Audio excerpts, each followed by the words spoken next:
So the first thing that I wrote down when I was reading this book on my little, like, note thing on the phone thing, that's, wow, go 2016. Hey guys, today I'm going to be doing my Cress book talk. I am beyond excited, and I would also just like to, little side note, that I haven't, like, it's been about a month since I read this book, because I'm an awful person, and I don't think to do book talks, like, directly after I read it when all the emotions are fresh, but we're gonna see what I can do to try to remember, like, specific things that happened in this book. This is going to be a completely spoiler-filled review because I am awful at doing spoiler-free reviews. I don't know how yet. I'm going to try to learn at some point, but I don't know how. Like, I just have to talk about the book. I don't know how to make it non-spoilery. Third and final note before we get into this video is that the lighting right now is very weird.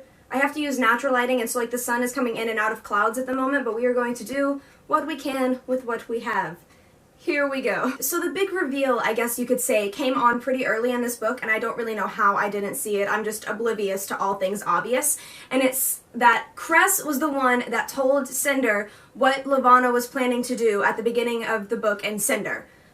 I don't know how I didn't see that. Like, it very specifically said that she was, like, a lonely girl. She had crazy long, tons of blonde hair, and it was just so obvious, and I didn't even make that connection in my head. And so I don't know if it was a big reveal to everybody else, but when it said that she was Cress, I flipped out. And then my second thought was, well, the guy's supposed to climb the tower up to Rapunzel, so how is he going to climb into space? And then I realized that spaceships exist, and that made the whole process just a tiny bit easier. And next, Marissa Meyer explained that she was a shell, and that is why Cress was kept kind of secluded from everybody else, because she could not be controlled by Levana. And that was just so exciting and perfect, because we needed another shell. Like, Cinder could not hold this together all on her own. She needed help, and just the fact that Cress cannot be controlled by all the Thaumaturges and everybody was very helpful, and I just can't wait for her to, like, get in the crew with everyone else, because it's just adding another member to the crew, and the crew's great. And they're just, oh man, keep on adding these incredible members. And then I thought that Thorn was supposed to be, like, Cress's guy, you know, like how they're all kind of pairing up. I thought that Thorn was meant to be her boyfriend. And I think it was, like, saying that Thorn was 20, and then I was picturing Cress, like, 13, 14, and that's just a very big age gap to me. I don't know if I was the only one, like, picturing her that young. I still don't know if she's older until later on. I googled it later on. But I figured that she was in her, like, early teen ages, and then Thorn was meant to be 20. And I felt like that was kind of a big age gap, but I could still be wrong about her age, so I just kept on reading, and then I discovered that she's, like, 16, which is still a pretty big age gap, but it may be different in this world, because it's not the same situation, and they're going through a heck of a lot of different stuff than normal 16 and 20-year-olds go through at that age. I wrote down Tauren, page 55, and it's basically just Tauren encouraging Kai.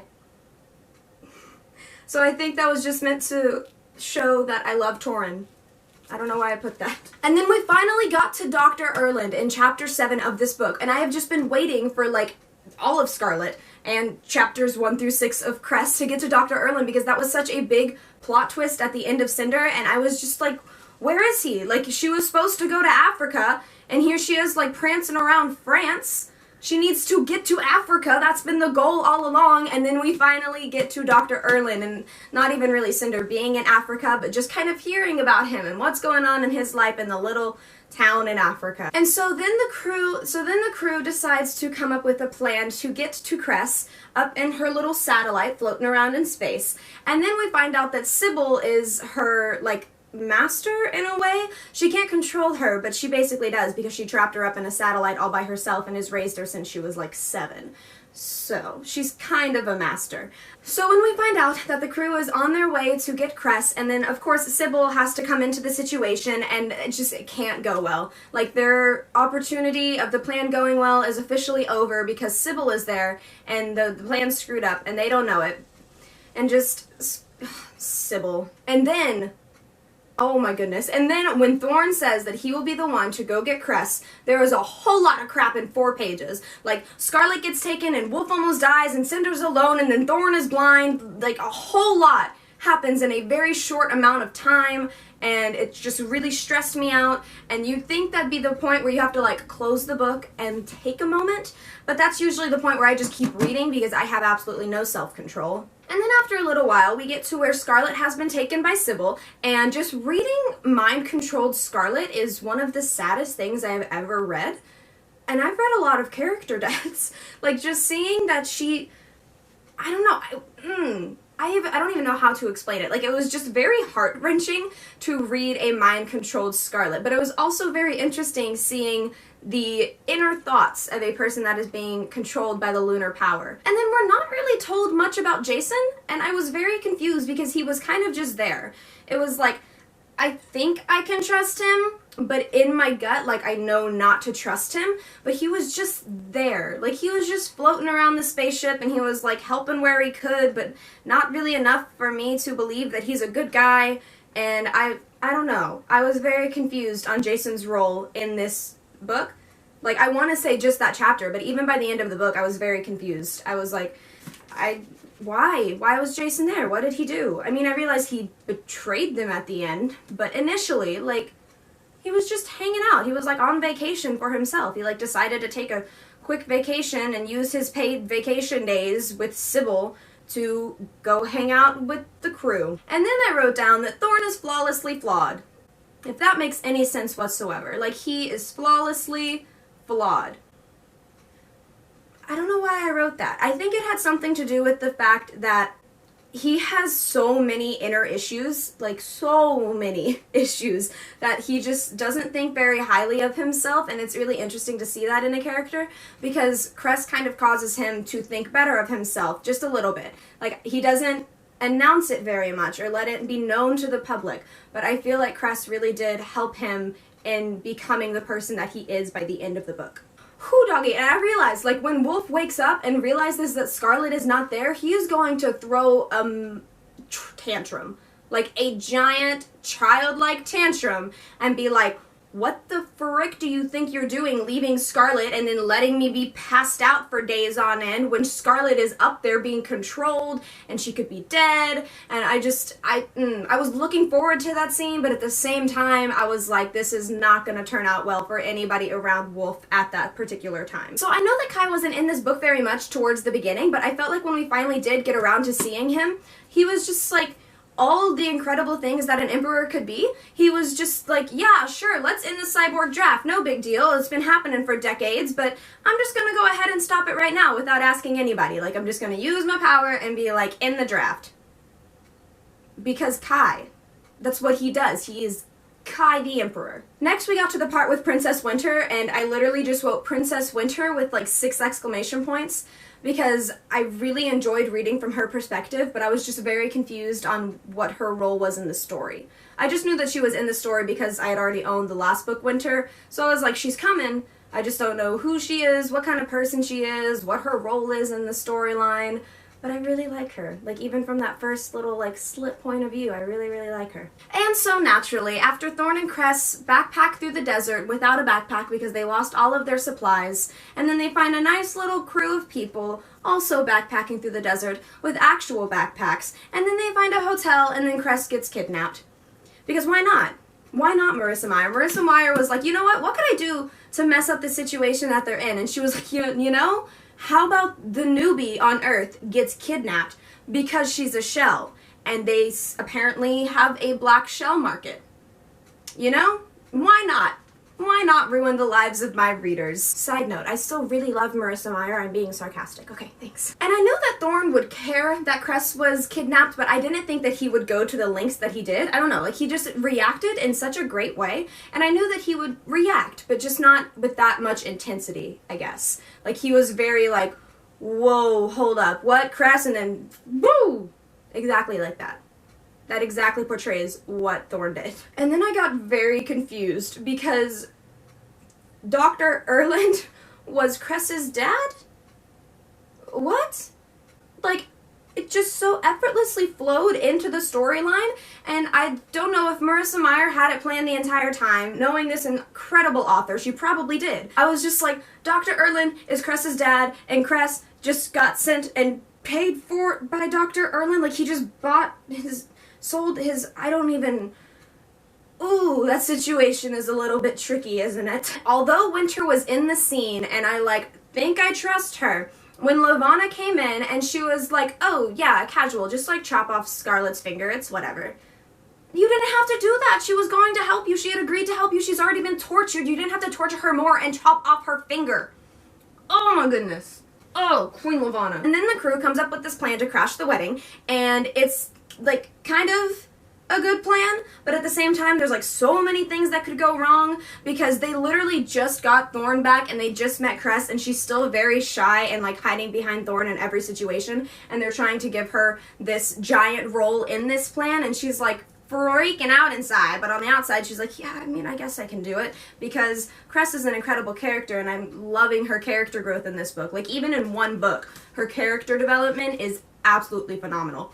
And anyways, on to the plan. So they're going to break into the wedding and then kidnap Kai before he has a chance to marry Levana. And then they finally get there and just Cinder and Kai are finally back together again, and my small little children just need to be happy. And I realize they won't be yet because there's another book and there has to be more pain in the next book. But they're finally back together and Torrin helps out with the ID chip. He's like all tied up and whatnot, and he's like, oh yeah, by the way, there's another ID chip because everybody knows that one's in the wrist. So like there's another one in the back of his neck because they just knocked out Kai. Like, Cinder was like, oh man, I'm sorry, but I'm gonna have to hit you with a tranquilizer now. Kai's like, what?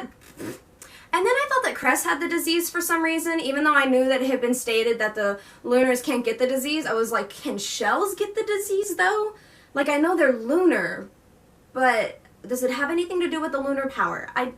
I don't know, that was never explained, so I'm thinking that it doesn't have anything to do with the lunar power and Cress is immune to the disease. But of course, because she finally just got back with her father and they met for like 0.2 seconds, Dr. Erlin has the disease and he obviously didn't give it to Thorn. That was good. A plus Marissa Meyer for not killing off Thorn. I would have screamed. But just the fact that like she just met her father and she doesn't know a single thing about him except that she suddenly has a father again and he's dying. And so the crew is finally back together and they're all saying their goodbyes to Dr. Erlin, and Thorn just hugs Cinder, and I don't know why, but it was like one of the best parts in the series that I've read so far. I truly don't know why, but I think their like bro-TP relationship just warms my heart to no end.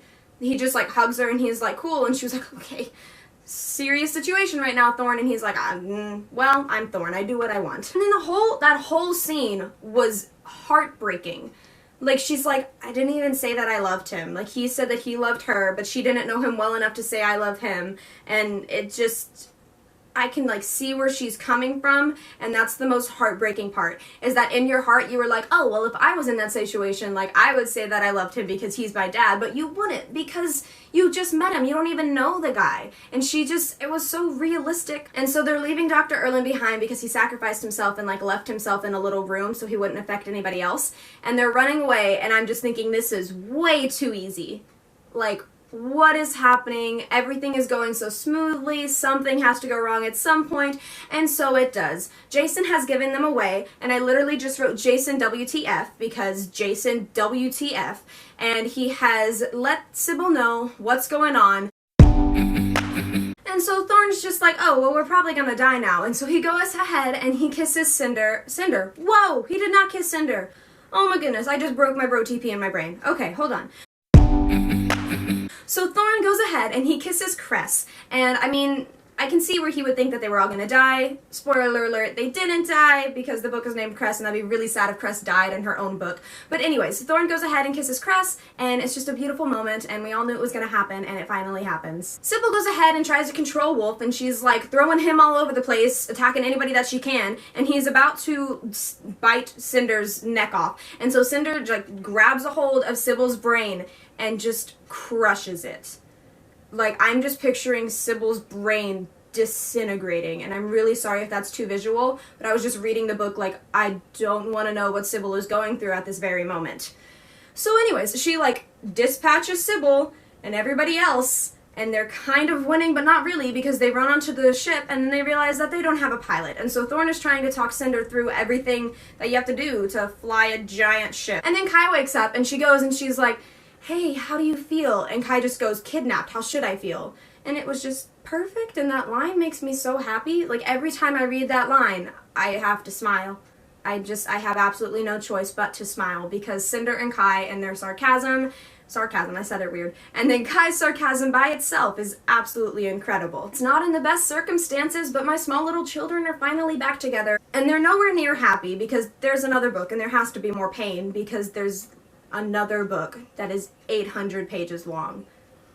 But they're back together, and that's all that matters to me. And then basically the ending summary of this book is revolutionary, because that's what Cinder is, a revolutionary. How many times can you say that to like describe the end of this book? Revolutionary. So naturally, I gave this book a 5 out of 5 stars because I give all of the Lunar Chronicles books a 5 out of 5 stars because I'm weak. And I love this series way too much. So, that's all I got for you. I really love the cover too. How can you not love every single cover in the Lunar Chronicles? So anyways, 5 out of 5 stars. I'll go ahead and put my links to the Cinder and Scarlet reviews down below, and then Winter will be coming soon along with Stars Above and Fairest. But as of right now, only 3 videos because I'm horrible at uploading book talks. I really am so sorry for that. I will try to get better, but we're just gonna deal with what we have. So I hope you enjoyed the video today. I hope you have a great time wherever you are. I hope you're reading tons and you have all the time in the world to read, as unrealistic as that is, and have a good day. Thank you for watching.